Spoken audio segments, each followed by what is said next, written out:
Welcome students. आज का जो हमारा टॉपिक है वो है टाइप्स ऑफ फॉल्ट।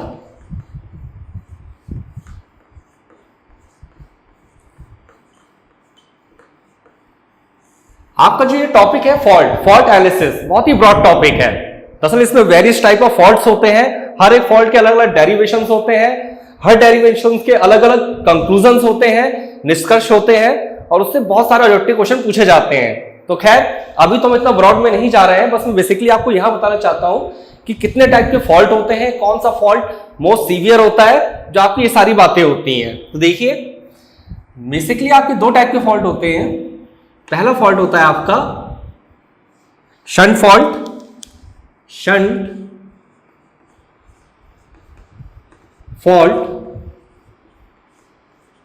और सेकंड आपका है सीरीज फॉल्ट।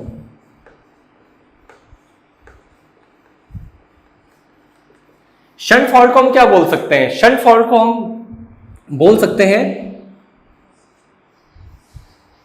शॉर्ट सर्किट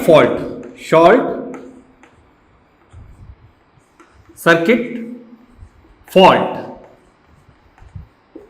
और सीरीज फॉल्ट को हम क्या बोल सकते हैं? ओपन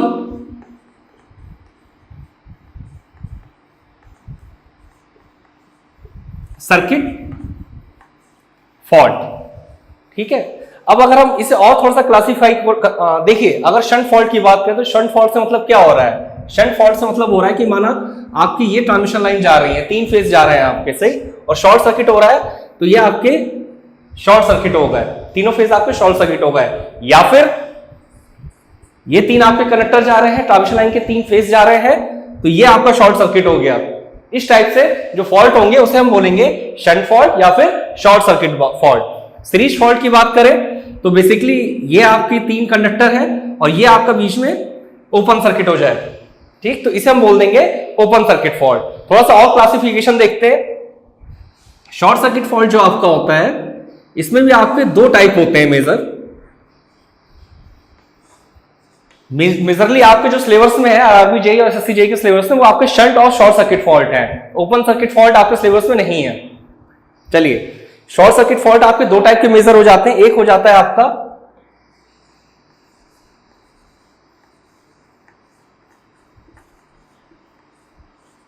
सिमेट्रिकल फॉल्ट और सेकंड हो जाता है आपका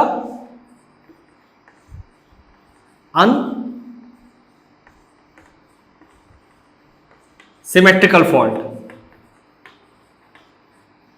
फॉल्ट और अनसिमेट्रिकल फॉल्ट। अब देखिए, सिमेट्रिकल फॉल्ट बेसिकली आपके क्या होते हैं कि माना आपके 3 कंडक्टर जा रहे हैं, 3 फेज हैं आपके, ठीक, तो आफ्टर फॉल्ट तीनों फेज पे सेम फर्क आए, सही, अगर वैल्यू मैक्सिमम होनी तो मैक्सिमम हो रही है तो तीनों की मैक्सिमम हो रही है। ऐसा नहीं है कि आफ्टर फॉल्ट 2 के पैरामीटर कुछ अलग हो रहे हैं और तीसरे फेज का पैरामीटर कुछ अलग हो रहा है, तीनों में सेम। यानी इसमें बेसिकली जो हमारे फॉल्ट आते हैं उसे हम बोलते हैं 3 फेज फॉल्ट,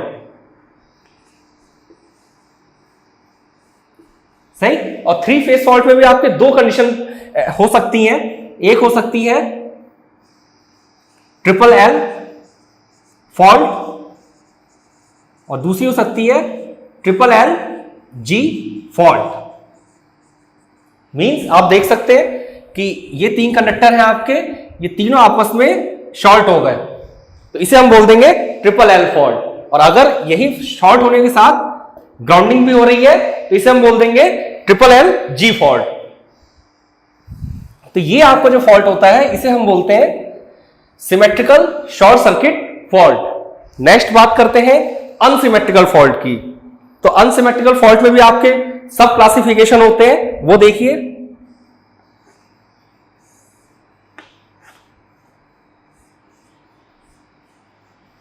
पहला हो गया आपका एलजी फॉल्ट, सेकंड आपका हो गया लाइन टू लाइन फॉल्ट और थर्ड आपका हो गया एलएलजी फॉल्ट।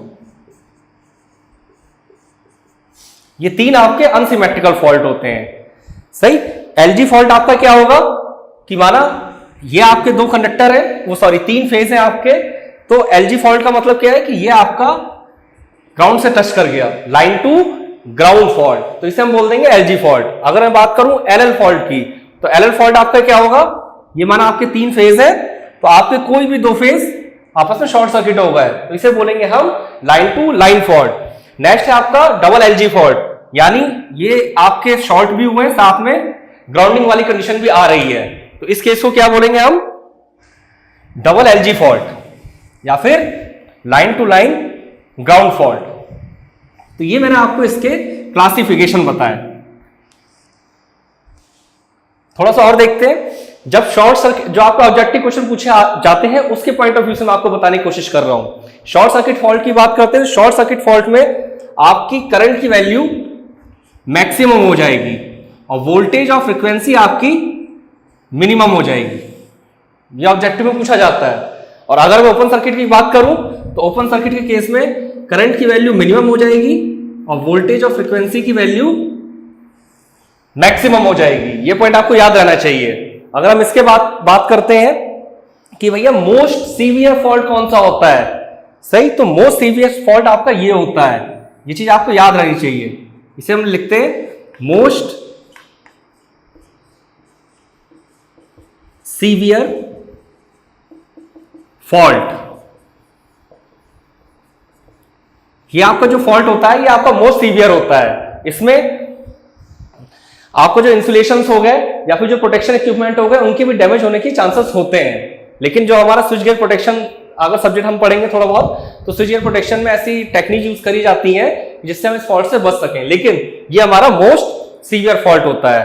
एलजी फॉल्ट की बात करें तो ये हमारा लेस सीवियर फॉल्ट होता है। ये ऑब्जेक्टिव में क्वेश्चन पूछा जाता है इसलिए बता रहा हूं मैं आपको, लेस सीवियर फॉल्ट, तो ये आपका लेस सीवियर फॉल्ट होता है। दूसरा, अब ये ऑब्जेक्टिव क्वेश्चन पूछा जाता है कि भाई सबसे ज्यादा बार कौन सा फॉल्ट होता है, सही, मतलब मैक्सिमम टाइम कौन से फॉल्ट होते हैं, तो जनरली इसे हम बोल देते हैं 70%, कि हमारे जितने भी फॉल्ट होते हैं उसमें 70% फॉल्ट हमारे एलजी ही फॉल्ट होते हैं। ये बहुत ही कॉमन फॉल्ट है अगर हम फॉल्ट की बात करें। नेक्स्ट 15%, ठीक, नेक्स्ट एलएलजी फॉल्ट 10%, और ये जो फॉल्ट होता है आपका 3 फेज फॉल्ट ये 5%, ठीक। अच्छा, मैं फिर से आपको एक बात रिपीट कर रहा हूं कि बिल्कुल ऐसा आपको याद करने की कोई जरूरत नहीं है कि मैंने 70 लिख दिया है तो किसी बुक में 85 लिखा हुआ है या फिर 80 लिखा हुआ है, ये चीज वेरी करेंगी। बुक आप जितनी जैसी बुकें पढ़ेंगे हर बुक के अकॉर्डिंग ये चीजें वेरी करेंगी। आपको जो मेजर चीज ध्यान रखनी है वो ये चीज ध्यान रखनी है कि आपका मोस्ट सीवियर फॉल्ट ये होता है और लेस सीवियर फॉल्ट ये होता है। अगर आपसे ये पूछा जाए कि भाई सबसे ज्यादा बार कौन सा फॉल्ट होता है, अगर फॉल्ट की बात कर रहे हैं तो एलजी फॉल्ट होता है। अगर आपसे ये पूछा जाए कि भाई सबसे कम फॉल्ट कौन सा होता है कम बार, तो वो आपका कौन सा होता है, वो आपका 3 फेज फॉल्ट सिर्फ 5% होता है। तो ये आपकी पूरी फॉल्ट का क्लासिफिकेशन था, ठीक। नेक्स्ट इसमें हमें ये देखना होगा कि फॉल्ट का क्लासिफिकेशन है, अब इसकी एनालिसिस कैसे करी जाए। तो बहुत डिटेल में तो नहीं बता रहा हूं, लेकिन इतना बता रहा हूं कि फॉल्ट एनालिसिस में सबसे पहले आपको अगर करनी है तो आपको सिंगल लाइन डायग्राम का अच्छा से आइडिया होना चाहिए कि सिंगल लाइन डायग्राम क्या होता है। तो थोड़ा सा सिंगल लाइन डायग्राम देखते हैं। बेसिकली होता क्या है कि हमारा जो पावर सिस्टम नेटवर्क होता है वो बहुत ही लेंथी नेटवर्क होता है, ठीक, किलोमीटर में फैला हुआ है। या फिर अगर हम किसी घर की वायरिंग की बात भी करते हैं तो वो भी अच्छी खासी कॉम्प्लिकेटेड होती है। तो हम क्या करते हैं कि अगर हमें ड्राइंग करनी होती है तो हम सिंगल लाइन डायग्राम का यूज करते हैं। सिंगल लाइन डायग्राम में बेसिकली हम करते क्या है, सिंगल लाइन डायग्राम में हम हर एक इक्विपमेंट को उसके एक नोटेशन से या रिप्रेजेंटेशन से रिप्लेस करा देते हैं। जैसे कि चलो मैं एज्यूम कर लूं कि कहीं पे इलेक्ट्रिसिटी का जनरेशन हो रहा है, सही है, तो वहां से जनरेशन हो रहा है, जनरली जनरेशन कितना हो रहा होगा, 11 kV पे हो रहा होगा, या फिर चलो मान लेते हैं 25 kV पे हो रहा होगा, सही। तो उसके बाद वहां से हमें पावर को सप्लाई करना होगा। तो ये चीज हमने अभी पढ़ा था advantage of high voltage transmission में, कि भाई अगर हम लो वोल्टेज पे ट्रांसमिशन करेंगे तो दिक्कत है। क्या दिक्कत है, मैंने क्या बोला था, I²R। अगर मेरे वोल्टेज की वैल्यू लो होगी तो करंट की वैल्यू मेरी मैक्सिमम होगी, तो करंट की वैल्यू अगर मैक्सिमम होगी तो वहां पे जो लॉसेस है आई स्क्वायर आ रहा है, यानी आई के भी स्क्वायर में हो रहा है ना। तो यानी लॉसेस की वैल्यू बहुत ज्यादा होगी, यानी मुझे जो भी ट्रांसमिशन करना है वो ट्रांसमिशन मुझे हाई वोल्टेज की फॉर्म में करना है। तो जहां भी जनरेशन होगा वहां पे मैं क्या करूंगा, पहले मेरा 11 kV या फिर 25 kV पे जनरेशन हुआ, वहां से उससे मैं स्टेप अप करूंगा, स्टेप अप करने के बाद मैं उसे हाई वोल्टेज पे ट्रांसमिट करूंगा। फिर कहीं कोई सबस्टेशन आएगा, फिर उसे स्टेप डाउन करूंगा, उसके बाद फिर उसके आगे कहीं रेजिडेंशियल एरिया होगा तो फिर वहां का सबस्टेशन होगा, वहां पे स्टेप डाउन करूंगा। तो ऐसे करके आपका हमें सिंगल लाइन डायग्राम बनाना होता है, ठीक। तो वो बस मैं आपको दिखा रहा हूं। देखिए बेसिकली सबसे पहले क्या होगा, जनरेशन। तो ये हो गया आपका जनरेशन, ये मैंने एक अल्टरनेटर लगा दिया है। मान लेते हैं कि हमारा थर्मल पावर प्लांट है, तो मैंने एक अल्टरनेटर से रिप्लेस कर दिया है वहां के अल्टरनेटर को। उसके बाद क्या होगा, यहां पे लिख दे रहा हूं, टॉपिक क्या है आपका, सिंगल लाइन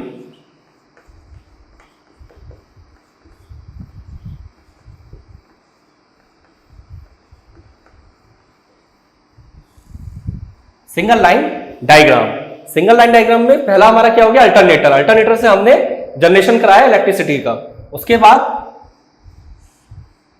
ये हमने आगे लगा दिया एक स्टेप अप ट्रांसफार्मर, सही। स्टेप अप ट्रांसफार्मर लगाया, पोटेंशियल को हमने अप करा। नेक्स्ट हमने इसे आगे सप्लाई कर दिया। नेक्स्ट सब स्टेशन पे हमने क्या करा, स्टेप डाउन ट्रांसफार्मर लगाया। ये मैंने लगा दिया स्टेप डाउन ट्रांसफार्मर। और यहां पे क्या था मेरा, लोड, इसे मैंने बोल दिया लोड ए, और इसे मैंने बोल दिया load B. Load A load B यहां पे लिख दे रहा हूं कि भाई चलिए ये आपका क्या है, ये है अल्टरनेटर,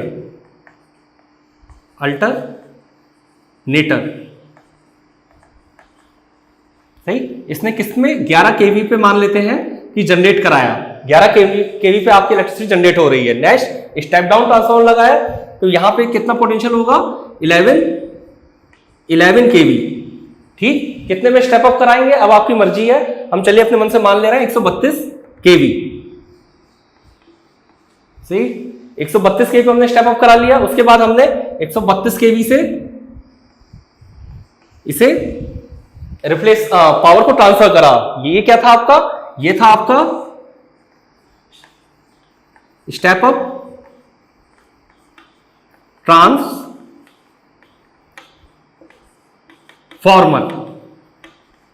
सही। उसके बाद ये क्या है आपका, ये है आपकी ट्रांसमिशन लाइन,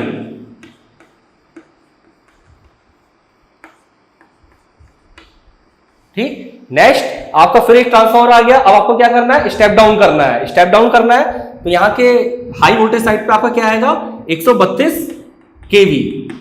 उसे फिर से स्टेप डाउन कर लिया हमने 11 kV। तो ये क्या है आपका स्टेप डाउन ट्रांसफार्मर,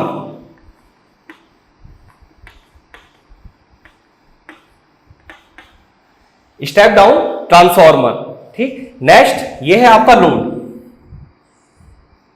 या फिर आप यहां पे कोई मोटर लगा सकते हैं, इंडक्शन मोटर या फिर कोई भी मोटर लगा सकते हैं। तो ये आपका सिंगल लाइन डायग्राम है, मतलब किसी कॉम्प्लेक्स पावर सिस्टम नेटवर्क को एक सिंप्लीफाइड तरीके से शो करने के तरीके को हम सिंगल लाइन डायग्राम बोलते हैं। सिंगल लाइन डायग्राम में हम क्या करते हैं, हर एक इक्विपमेंट को उसके एक रिप्रेजेंटेटिव नोटेशन से रिप्लेस कर देते हैं। यहां पे सिंपल अल्टरनेटर, जनरेशन हुआ, स्टेप अप हुआ, ट्रांसमिशन हुआ, फिर स्टेप डाउन हुआ, फिर यूटिलाइजेशन एंड पे पावर सप्लाई हो गई, सही। अगर इसे और डिटेल में देखते हैं तो आपका जो ट्रांसमिशन होता है वो भी आपका प्राइमरी ट्रांसमिशन होता है, सेकेंडरी ट्रांसमिशन होता है। डिस्ट्रीब्यूशन की बात करें तो वो भी आपका प्राइमरी डिस्ट्रीब्यूशन होता है, सेकेंडरी डिस्ट्रीब्यूशन होता है, सही। क्योंकि बहुत सारे लोड हमारे ऐसे होते हैं जिसे हम डायरेक्ट, जैसे आप मान लीजिए कि आप किसी पर्टिकुलर सिटी में रहते हैं, सिटी की बात कर लेते हैं कि बरेली सिटी की बात कर लेते हैं, तो बरेली सिटी में हम दो टाइप के लोड को डिफरेंशिएट कर सकते हैं। एक तो रेजिडेंशियल लोड हो गया, वो हर घर का थोड़ा थोड़ा छोटा लोड हो गया, या फिर दूसरा एक कोई बड़ा सा मॉल, फिनिक्स मॉल बना हुआ है, तो वहां के लोड की वैल्यू बहुत ज्यादा है। तो जहां पे ज्यादा लोड की वैल्यू आ रही है आपकी, तो वहां पे, और जहां पे अनइंटरप्टेड सप्लाई चाहिए वहां पे हम क्या करते हैं, डायरेक्टली फीडर खींच देते हैं हम बड़े वाले लोड पे, लार्ज लोड पे, सब स्टेशन से डायरेक्ट, सही। और जो और हमारा रेजिडेंशियल लोड है उसके लिए रेजिडेंशियल में एक सब स्टेशन बना होगा छोटा सा, वहां पे पहले पावर सप्लाई करेंगे और फिर वहां से डिस्ट्रीब्यूशन होगा। तो primary transmission, secondary transmission, primary distribution, secondary distribution, इस तरीके से हमारी पावर सप्लाई होती है। तो ये मैंने आपको थोड़ा सा आइडिया दिया सिंगल लाइन डायग्राम का। बेसिकली फॉल्ट एनालिसिस में क्या होता है कि कोई भी न्यूमेरिकल जो आपको सॉल्व करना होता है, उस न्यूमेरिकल को सॉल्व करने में जो आपका पहला स्टेप होगा वो होगा सिंगल लाइन डायग्राम। आपकी पूरी न्यूमेरिकल की लैंग्वेज लिखी होगी और आपको उस न्यूमेरिकल की लैंग्वेज के अकॉर्डिंग सबसे पहला स्टेप सिंगल लाइन डायग्राम बनाना होगा। तो ये आपको सिंगल लाइन डायग्राम का आइडिया हो गया होगा। नेक्स्ट देख लेते हैं per unit system. Per unit system भी आपका इंपॉर्टेंट है। पर यूनिट सिस्टम की अगर हम बात करते हैं तो देखिए, per unit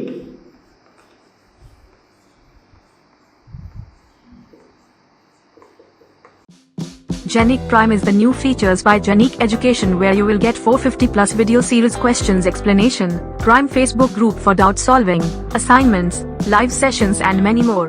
If you are interested then visit website and join quickly. For any query call on 9837933283. System, अगर हम पर यूनिट सिस्टम की बात करते हैं तो सबसे पहले दिमाग में क्वेश्चन अराइज होता है कि भाई पर यूनिट सिस्टम की रिक्वायरमेंट हमें क्यों पड़ी।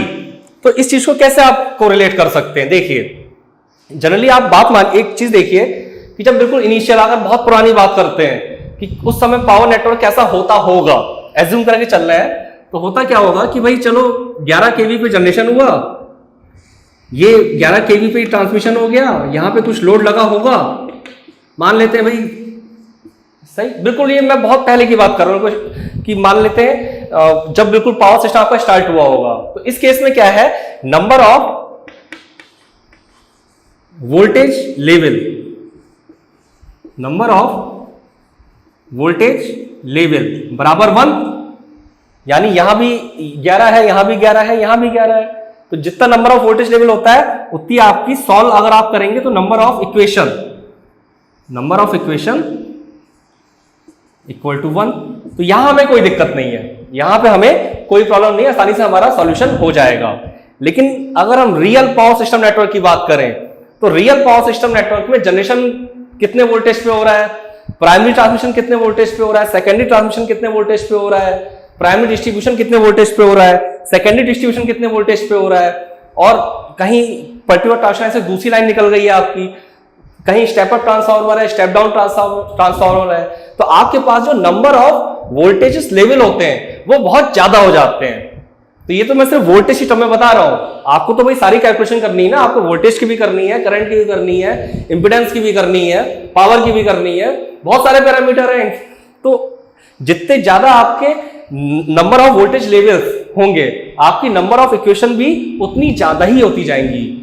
जितनी ज्यादा नंबर ऑफ इक्वेशन होती जाएंगी आपका जो सिस्टम सॉल्व करना है, आपको जो आंसर कैलकुलेट करने हैं तो वो आपके आंसर तुरंत कैलकुलेट नहीं हो पाएंगे। और जबकि पावर सिस्टम नेटवर्क में हमें सारे सॉल्यूशन रियल टाइम चाहिए होते हैं। रियल टाइम का मतलब क्या है कि कहीं पे अगर कोई फॉल्ट हो रहा है तो हमें विद इन सेकेंड या पर्टिकुलर टाइम पीरियड के अंदर पता चलना चाहिए। क्योंकि रिले लगी होती है, रिले आपकी क्या होती है, सेंसिंग डिवाइस है ना। जब भी कोई फॉल्ट आएगा तो रिले सेंस करेगी कि हाँ भाई फॉल्ट हुआ है, तो वो सर्किट ब्रेकर को सिग्नल देगी कि आप ओपन सर्किट हो जाओ, अदरवाइज ये फॉल्ट की वजह से इंसुलेशन ब्रेकडाउन हो सकता है, फिर कुछ और डैमेज हो सकता है। तो हमें सारी कैलकुलेशन रियल टाइम चाहिए। तो इन सब चीजों के लिए हमने पर यूनिट सिस्टम का यूज करा। पर यूनिट सिस्टम के बहुत सारे एडवांटेज होते हैं, उसमें से मैं आपको एक एक करके एडवांटेज बता रहा हूं। तो पहले तो ये हो गया कि हमारी नंबर ऑफ इक्वेशन 1 आ जाएंगी। सही। पर यूनिट सिस्टम का फॉर्मूला क्या होता है, पर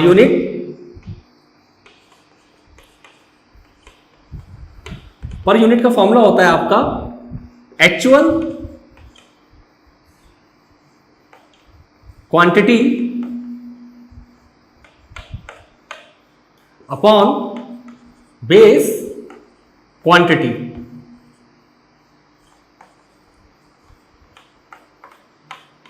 actual quantity upon base quantity. इसे समझते हैं कैसे लिखा है मैंने। मान लेते हैं कि हमारे पास 5 वैल्यूज हैं। 5 वैल्यूज हमारे पास क्या क्या है, मान लेते हैं 10, 20, 30, 40, 50। सही, ये हमारी क्या है, ये है हमारी एक्चुअल क्वांटिटी। सही है, मैं बेस क्वांटिटी अपने मन से एज्यूम करूंगा। मैंने मान लिया कि भाई बेस क्वांटिटी मेरी क्या है, बेस क्वांटिटी है मेरी 50। ठीक, तो मुझे अगर पर यूनिट क्वांटिटी कैलकुलेट करनी है तो पर यूनिट क्वांटिटी मेरी क्या होगी, 10/50, 20/50, 30/50, 40/50 और 50/50। ये मेरी पर यूनिट क्वांटिटीज होंगी। तो अब मुझे एनालिसिस करने में आसानी होगी। जैसे अगर हम बात कर लेते हैं कि अभी आईपीएल आपका चल रहा था, तो आईपीएल में क्या है, अभी जो फाइनल हुआ था किसके बीच में हुआ था, मुंबई इंडियंस और सीएसके। ठीक है, मुंबई इंडियन का कैप्टन कौन था भाई, रोहित शर्मा, रोहित। सीएसके कैप्टन कौन था, धोनी।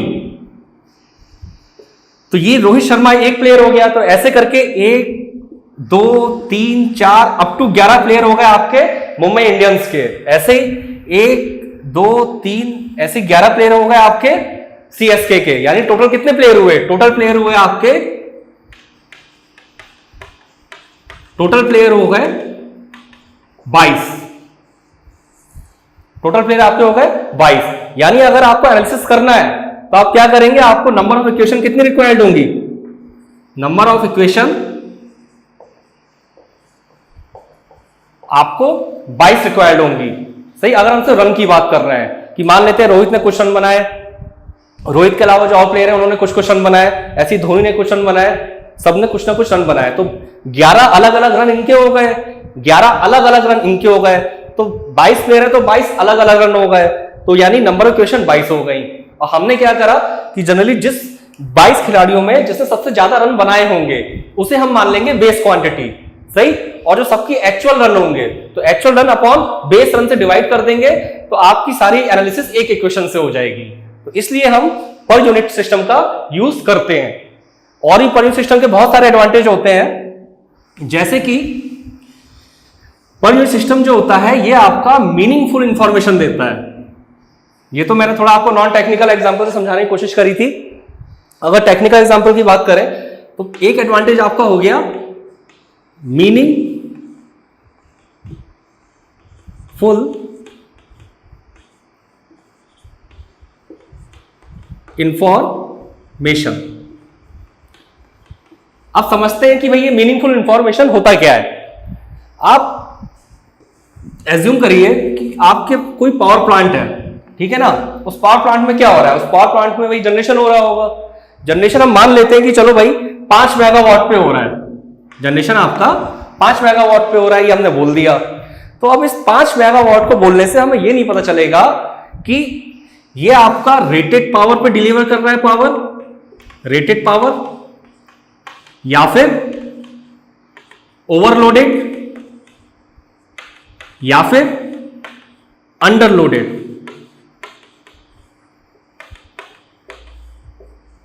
ये इंफॉर्मेशन हमें इससे नहीं मिलेगी। सही, मैं फिर से रिपीट कर रहा हूं कि आपका कोई अल्टरनेटर है, वो 5 मेगावाट पावर डिलीवर कर रहा है, तो लेकिन इस इंफॉर्मेशन से हमें ये नहीं पता चल रहा कि ये रेटेड पावर पे डिलीवर कर रहा है, ओवरलोडेड पे कर रहा है, अंडरलोडेड पे कर रहा है।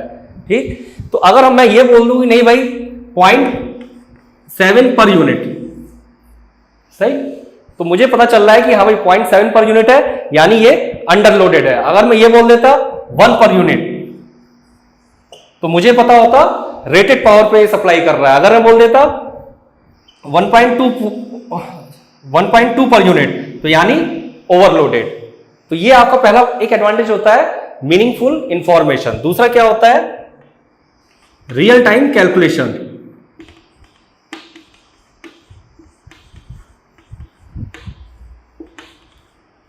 या फिर रियल टाइम कैलकुलेशन से मतलब क्या होता है कि calculation time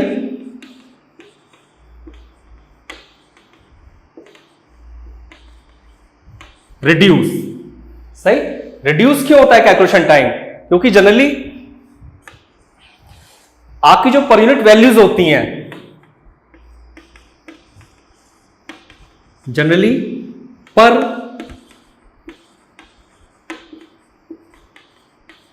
unit values less than 1, ये इंपॉर्टेंट पॉइंट है, पूछा जाता है ऑब्जेक्टिव में कि भाई पर यूनिट की वैल्यू 100 होगी क्या? हो सकती है, मना नहीं कर रहा हूं, सही, लेकिन जनरली नहीं होती, क्योंकि अगर आप 100, 200, 250, 500 रखेंगे तो फिर पर यूनिट का यूज करने का मतलब ही नहीं है, फिर तो आपकी क्वांटिटी बड़ी हो गई, फिर कैलकुलेशन इतनी जल्दी हो नहीं पाएगी आपकी। लेकिन कुछ बुकों में कुछ ऐसे न्यूमेरिकल्स दे रखे हैं जैसे पर यूनिट की वैल्यू 2 आ रही है, 4 आ रही है, सही, लेकिन जनरली आपकी वैल्यू या तो 1 होगी या फिर 1 से कम होगी, सही, ये आपका जनरल फिनोमेना होता है। तो इसकी वजह से जो आपका कैलकुलेशन टाइम है वो भी आपका रिड्यूस हो जाता है। तो ये एक meaningful information, real time calculation less than 1। उसके अलावा भी बहुत एडवांटेज है पर यूनिट के, जैसे कि per unit impedance of single phase transformer remain same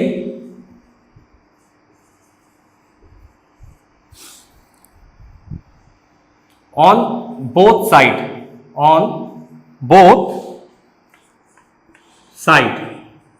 either primary or secondary। देखिए जनरली आपने जब मशीन पढ़ी होगी तो उसमें क्या है कि जो ट्रांसफार्मर होता है, ट्रांसफार्मर में क्या है, ये आपका हमारा ट्रांसफार्मर है, ठीक, इसकी एक प्राइमरी साइड हो गई, एक सेकेंडरी साइड हो गई, या फिर हम ये बोल सकते हैं लो वोल्टेज साइड हो गई या फिर एक हाई वोल्टेज साइड हो गई।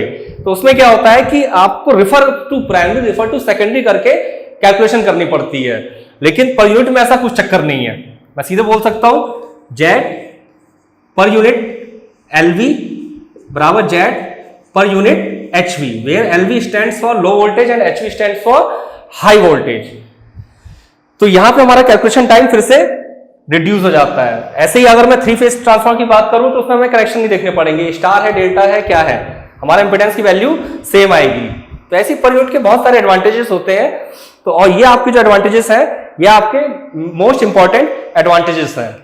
तो फॉल्ट एनालिसिस तो खैर बहुत लंबा टॉपिक है, मैंने आपको टाइप्स ऑफ फॉल्ट बताया, उसके बाद मैंने आपको पर यूनिट सिस्टम बताया। इस लेक्चर में इतना है और आपको सब समझ में आ गया होगा। ये सारी जो चीजें बताई ऑब्जेक्टिव पॉइंट ऑफ व्यू से बताई हैं कि कौन सा फॉल्ट सीवियर है, कौन सा लेस सीवियर है, या फिर पर यूनिट की वैल्यू 1 से कम रखनी है, या फिर आपका ऑब्जेक्टिव क्वेश्चन ऐसा आ सकता है कि प्राइमरी साइड में जेड पर यूनिट बराबर जेड पर यूनिट HV, इस टाइप के सिंपल ऑब्जेक्टिव क्वेश्चन आपके पूछे जाते हैं।